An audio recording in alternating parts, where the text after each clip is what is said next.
Frère Branham a dit, si quelqu'un n'a pas de cheveux, il peut en ajouter. Oui, mais la vraie question est, qui peut en ajouter? Parce qu'aujourd'hui, presque toutes les sœurs du message mettent des mèches. Donc, tous n'ont pas des cheveux.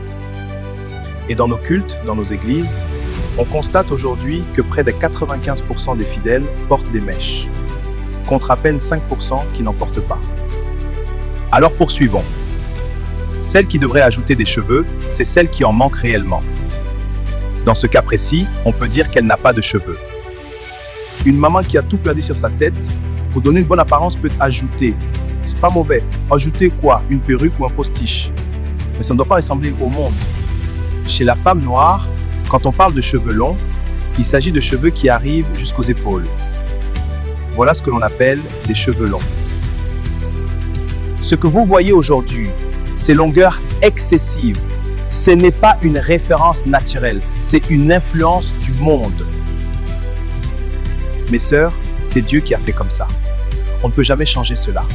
Une femme noire a les cheveux courts, tandis qu'une femme blanche a de longs cheveux. On ne peut jamais changer cela, mes sœurs. J'ai jeté un coup d'œil sur les photos de la sœur Hope Branham et la sœur Meda. Ils n'ont pas porté des perruques ou postiches mondains. Ils ont gardé l'apparence chrétienne à leur époque. Ici, nous sommes en 1950. Voici les coiffures de femmes qui régnaient. Mais la sœur Meda ne suivait pas le mode comme nos sœurs d'aujourd'hui. Aujourd'hui, les chrétiens partent dehors pour prendre le look mondial afin de l'amener à l'église. Au lieu d'influencer le monde, aujourd'hui c'est le monde qui nous influence. La chose étonnante, c'est de voir des sœurs qui ont des cheveux, au lieu de faire pousser ça par des produits naturels, non. Tous veulent mettre des mèches, or, les mèches coupent le cuir chevelu.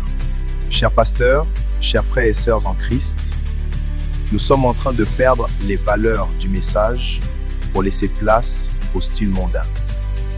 D'autres ont abîmé leurs propres cheveux en utilisant des produits agressifs qui les cassent.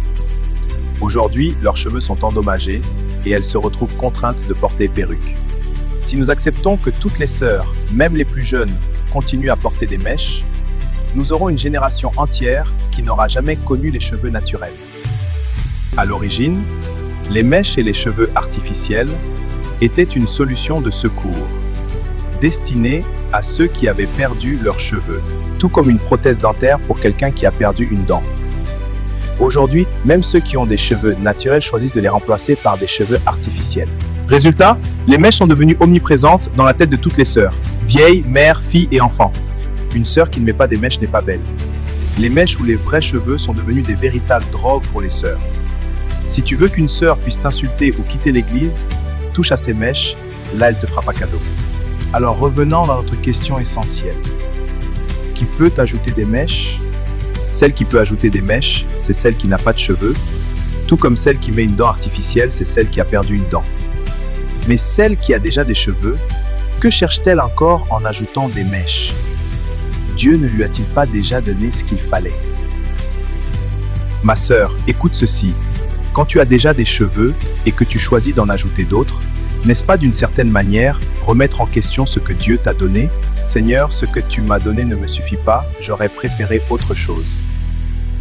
Réfléchissons donc à la valeur de ce que Dieu nous a déjà accordé. Que Dieu bénisse tous ceux qui ont compris ce message. Et que Dieu bénisse aussi ceux qui ne l'ont pas encore compris, qu'il leur fasse grâce. Pour moi, je vous dis, à la prochaine.